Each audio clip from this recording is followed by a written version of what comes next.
A5. Different parts, longitudinally, put it in the car. Did not pay for this as well. Bye bye. Comfortable. There's no button. 18-inch. Well, the proximity key went and it should open, but it doesn't. Like I have the key right here. Ooh. And then the heat will build up and push stuff out of it. Sounds? Plates only need to be in the back. Close. While you're driving. Plus to all of that, you can fit German engineering again. Let's see. Cruise control, cluster panel. Hello everyone, welcome to Driving Approach. My name is Alexei, and right now it's time to take a closer look at Audi A5.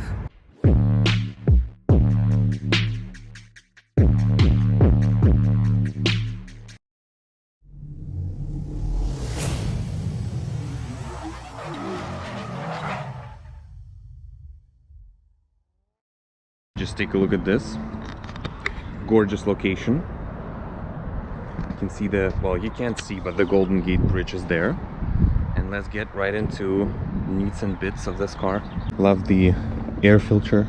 I just love how each part is so like nicely and unique in each place. Here you can see the positive for the battery if you need it. Right there, access. German engineering in its finest. The engine is placed longitudinally, not transverse like in front-wheel drive cars.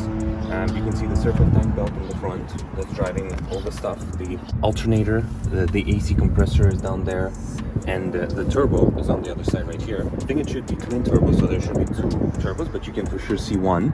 And the catalytic converter right next to it, and oxygen sensors sticking out of them. This one of the wires, and that's the other oxygen sensor. I like how catalytic converter has a arrow showing that way.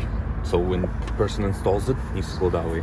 This is the top of the shocks. I think it's probably McPherson strut, but I think they're judging by the fact that they're positioned like this, so they're not like that. It's pretty cool. Let's open the trunk just to show it in the video. Cabriolet, we've filmed how it opens already. So for sure will be included in the car. Nice neat trunk. Does it come with spare tire?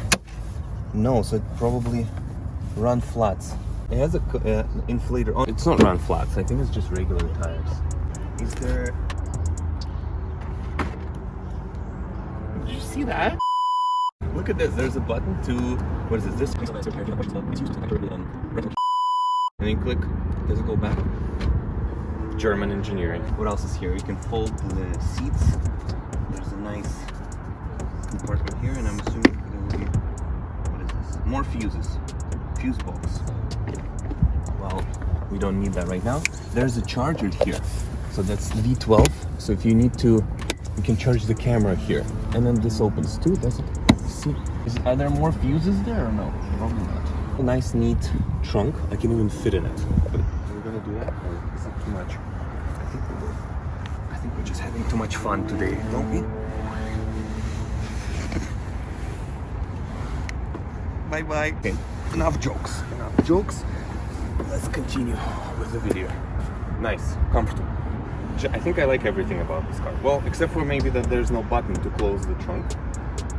But you can always do it like this. Okay, first let's wait for the helicopter to pass. You can see it right there. This is a TFSI, a direct injection, meaning that the air enters without gasoline, and gasoline is sprayed afterwards. That's how the engine works. You know, it's small, coupe, all-wheel drive, and it's powerful. I don't remember exactly how many horsepower. I'll write it here, but I think it's in between 200 and 300, which gives you more than enough power. And with the weight that I will also write here of the car, just makes it, you know, fast, fun, and very nice performance. If we're gonna compare it to the Genesis I had before, I think this car, just because it's light and a bit smaller, even with this 4-cylinder engine, would be faster than a V6 twin turbo Genesis that we had. So I think it will be it. I'll double check how much is from 0 to 100 for this car, and I'll also write it here. Weight of the car, only if you get into materials, that's how you truly can lower the weight of the car. Or if if you're comparing two cars and they're exactly the same, one is all-wheel drive and the other one is rear-wheel drive, because you just don't need the parts for the front wheels to turn and receive power. Of course, it's going to be lighter. Okay, let's close the hood. take a look at the car from the outside and talk about its aesthetics a little bit. Very easy to close. I love how it looks like. I love the rims that it comes with. One of those 18-inch rims. Comes with regular Audi brakes. I think that if you would be getting an S version or an RS version, it will probably have more sportier brakes. Just regular gray calipers. I like how it's all gray and it's more of a like a luxury than a sport version of the A5 with the nice chrome here. I think the color of the rims fits well with it. Maybe if you paint this black and add a bit more black details, it will make it even better. Maybe turning all the chrome into black, painting this black, like obviously this chrome as well, maybe tinting the headlights a little bit. I think it will look way more aggressive. Nice conservative way of how they designed the regular A5. Let's continue through. This badge in the S version, as you know, it's a bit different, more aggressive, and I think it says S, or if it has an S line. Okay, let's take a look at the keyless entry. So the button for it is on each side. On cars that are a bit higher trim, so lower trim would be like a Honda and Hyundai, and higher trim would be like a Mercedes and Audi. They usually put buttons for the keyless entry on all the doors. Since this is a coupe, has only 2 doors, it will only be on the left and on the right side. On my Elantra, for example, that is Ultimate Tech Package, and it has proximity key. It has buttons only on the front doors. That's cool. Sorry, got distracted there. Yeah, and well, the proximity key went so far right now.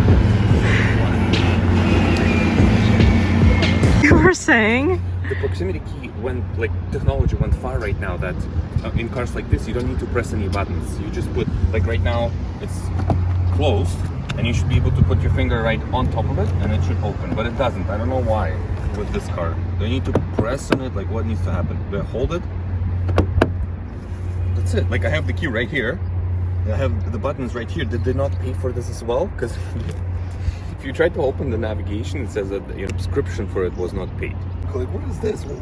What is this engraving for? Is this design? No, it needs to be proximity key. Like, but it just doesn't work for some reason. Like, what is this? Like, why is my Audi not working? Like this, it should close it too. Like, do I hold it? I'm outraged. Okay, let's check the other side. Audi. Where's your proximity key? Nothing. Okay, I'm coming out. Here, I'm this cool dude, saved enough money, bought my Audi A5. And I had keyless entry on my Hyundai Elantra prior to this. And I need to take the key out to open the door, to open the car. Outrage. Complete outrage. All the Audi owners, write in the comments, what do you think of this? Is this how it is? Am I doing something wrong? Is the battery dying or what? Like, I need serious explanation, okay? So please write it down in the comments. Like, what is this for? What is this indentation? Like, make it straight then if it doesn't have it. Okay, I'm not gonna get hung up on this. Ooh. Do you know Audi? Can you imagine someone was, pouring metal into a certain place to make this shape? Imagine this. It's so cool. Just a dual exhaust, kind of like what Genesis had. This is, of course, a trim. Sounds aluminum. I think it is. And the actual tips are inside, as you can see, and they're like oval or rectangular. You can see it right inside in the video. Like, this is just a aluminum piece, and then that's the tip, right? I really like the fact that license plates only need to be in the back in California and in Nevada as well. Well, maybe in Nevada they have to be in both. They just removed it because they're usually driving in California. I'm curious, but there are many states that allow it, just like in Montreal and in Canada. I always love that, especially for cars with nice grills like this one in the front. Suits them perfectly. No license plates in the front. Let's do that in Ontario as well.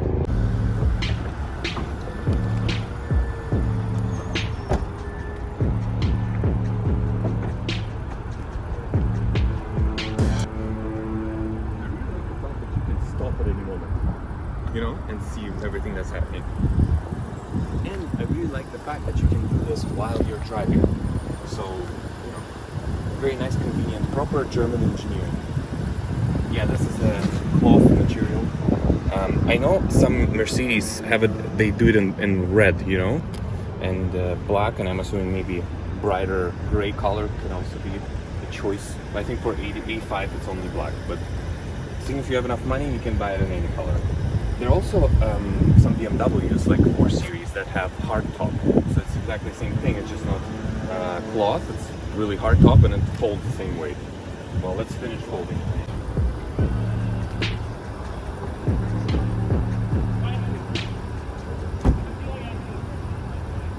Plus to all of that, you can fit me inside.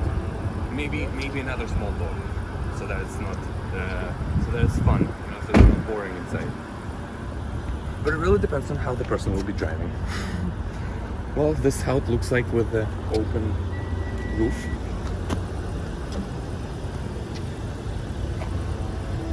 You need to put 91 premium. Yeah. No 89 in this one, eh? How would they know? When the engine pulls up. No, I'm joking. No, but like you're renting this, right? Like you can just buy the cheapest gas and return it, and by the time something happens, you will be long gone. Yeah. That's not my idea. I think it's the perfect time to get inside, take a look at the interior, and talk about that. It comes out when the roof is retracted, which makes sense. So there's less space, obviously, in the trunk. Wait, so now you won't be able to fit there? I think I'll still be able to fit in there. What about the dog? And of course I'll be able to fit the dog too. There's always space for a dog, right? I think that's what it's doing. It's perfect time to try to get in the back seat and see if I'll be able to fit there. So nicely and conveniently, there's the button right here to move the seat front and back. Did I say German engineering already, or am I repeating myself?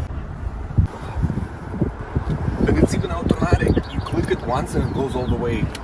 Do I need to repeat German engineering again? Let's see, what's the... How far can I go? I think that's a lot of space. Can't open and close this window though. I think it's very nice and cool here with an open roof in the back. I think I should check how much space there is with the close. Okay, let's try to close. Is it gonna hit my head or no? I don't think it will. There's a lot of space. I'm very nicely cozied up back here. 2 adults for sure can fit, you know, 4 adults in total in the whole car. I think Germans are doing their coupes very well, like the Audi, like the 2 Series or the 4 Series coupe or the A5. They have plenty of space in the back for people, for adults. I specify for people because you can for sure fit like 5 dogs here, no problem. That's no moving. Only with an open door will it move? Probably. But you can fold it like this because it's mechanical. So while this person driving, you can just like fold his seat forward. But you cannot move it. Yeah, you can fold. Of course, because it's mechanical. But the person's going to be seating and they're going to physically, restrict your movement. Nice lights. They're not censored like in the front. Like in the front, you just touch the light and it turns on. Here, still a button. Again, very understandable. You even have a place to put your coffee. I think that's pretty good. And you can charge your phone. It's like everything. You get your own cruise control. Gorgeous. I think there's more stuff in the back than in my car. Let's go to the front and continue talking about the interior. Well, first I need to figure out how to get out of here.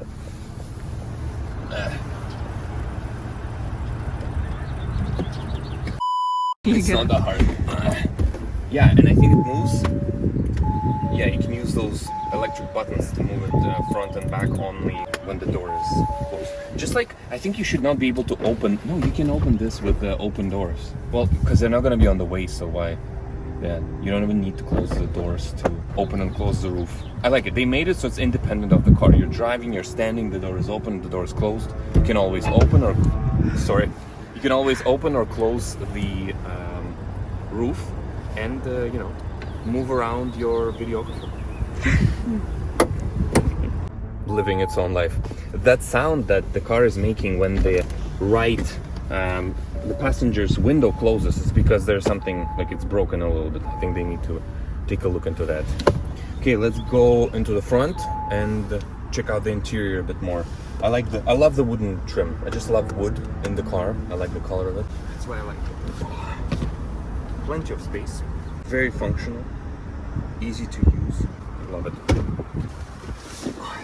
The pedals are not like metal. Genesis had metal finish for the pedals, which is considered cooler, you know, in a higher trim, but not here. It's not an S5, it's just regular A5, but for what it is, it has a lot of features. Just like I already said, there's a button for each, or maybe I didn't say it, there's a button for each window. You can open and close it, or there's a button for all windows. So you just, if you want to just open all of them, you click on it, or if you just want to close all of them, you click on it as well. And of course, the windows open and close when you open or close the roof, because they need to move, right? And if you're going to continue holding for the roof to close, the windows all close as well, or if you're going to hold the roof to open all the way, they're going to open as well. Did I say open? It just does the same thing as the roof. You know? That's it. Opens them a little bit so there's a way for the roof, and then closes them if you're fully closing the roof, and opens them fully if you're opening the roof. And right now we want it closed so we can look and talk about the interior a little bit more. Look, they did it very nicely. They thought about people who didn't switch from regular USB yet, and they put a regular USB right here. And for everyone who's all geeky and, you know, ready for the future and has USB-C, they put it USB-C right here. I love this. This is called inclusivity. A very cool way that VAG is playing with their infotainment system. VAG, I mean, like, you know, Volkswagen and Audi. In Volkswagen, what you have is when you bring your hand close to the screen, it senses it. And then when you bring it away from it, it also senses that and shows you less information on the screen. Here, it's a bit different. Here you have those buttons and you see what each button does, but if you want to see more information about it, you just put your finger on it and it tells you, well, what do you want to do with AC? Do you want to turn it on? Do you want to turn it off? Or do you want to put it to max, for example? Also with the speed, you know, you lower it down or you lower it up, and then you go out of it, you're not touching the button, and it knows that you're not. So it's sensor, and it's sensor on top and on the bottom. Because if you put it here, then you can change it. Or if you put it like this, it also senses your finger and you can touch. Let's see. Let's try L4. No, it's only designed for one at a time. I like how it jumps out a little bit bigger than it would be, and then goes to the size that it should be. It's like nicely drawn and designed small screen. But this screen doesn't have, you know, the hand appearance. I don't understand, how could they not pay for navigation? Well, look, navigation license was not purchased. Where'd you put your navigation license, and why didn't you pay for them? Well, it probably comes with free maps. Not the digital, physical ones. For the different drives, like sport, dynamic, or comfort, well, they actually call it comfort, auto, and dynamic. There's individual. Genesis had that as well, and I assume that you can put, yeah, their drive, you can put balanced or sport. Steering, you can put sport, engine quiet, automatic, present. They don't even, for the engine sound, they don't even put it loud, you know, quiet, and not at all. They put what's quiet, automatic, and present. Present meaning there's nothing. Automatic. Quiet. Big difference. Oh, it's because it's not saved. That's why. It's, let's see. We can actually change it. So in comfort, it would probably be regular. And in dynamic, it should be louder. A little bit. It's a little bit more aggressive. Look, they added this thing on dynamic. It's like you're on a track. Comfort, back to regular road.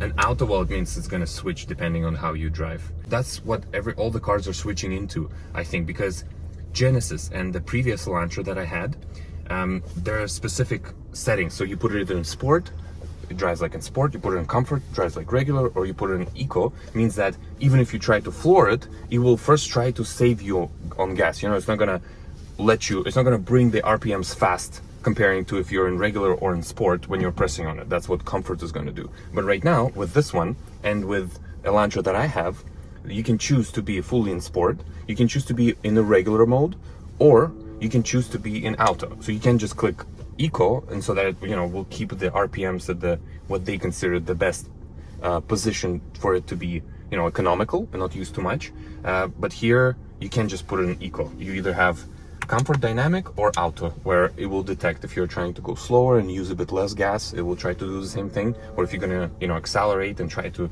drive faster and maybe avoid maneuvers, it will also sense that and give you more power. I liked it when it had just eco mode. You know, you just put it, you know, you're saving and you're trying not to speed. You want to speed, you want to go a bit faster, you put it to sport. I kind of like that one more, but times are changing and maybe this is reasonable, you know, to just put it in auto. You need it fast, gives you more acceleration. You want to save on gas, you drive slow, it does that.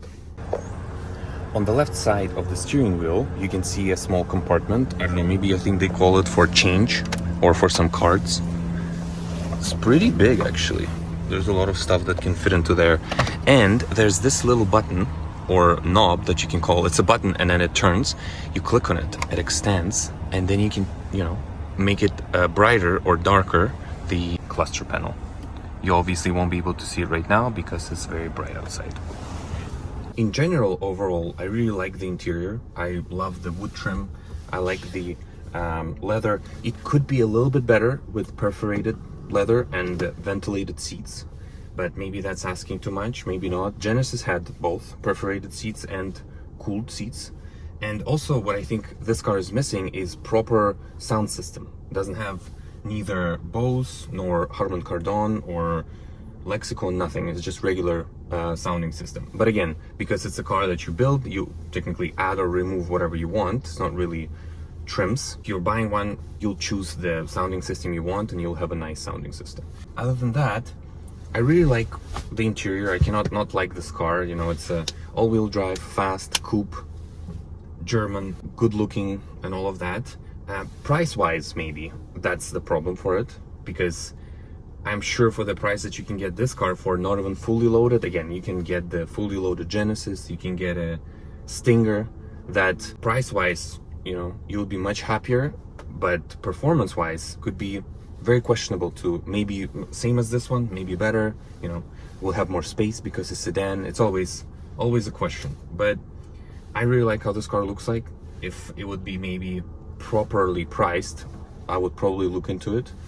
But I'm more of a BMW guy too, so if I'll be going for a fast German car, it will probably be BMW, not Audi. But for everyone, each of their own. Okay, so another thing left to make this video complete is to actually drive the car. So let's get on the road and do just that.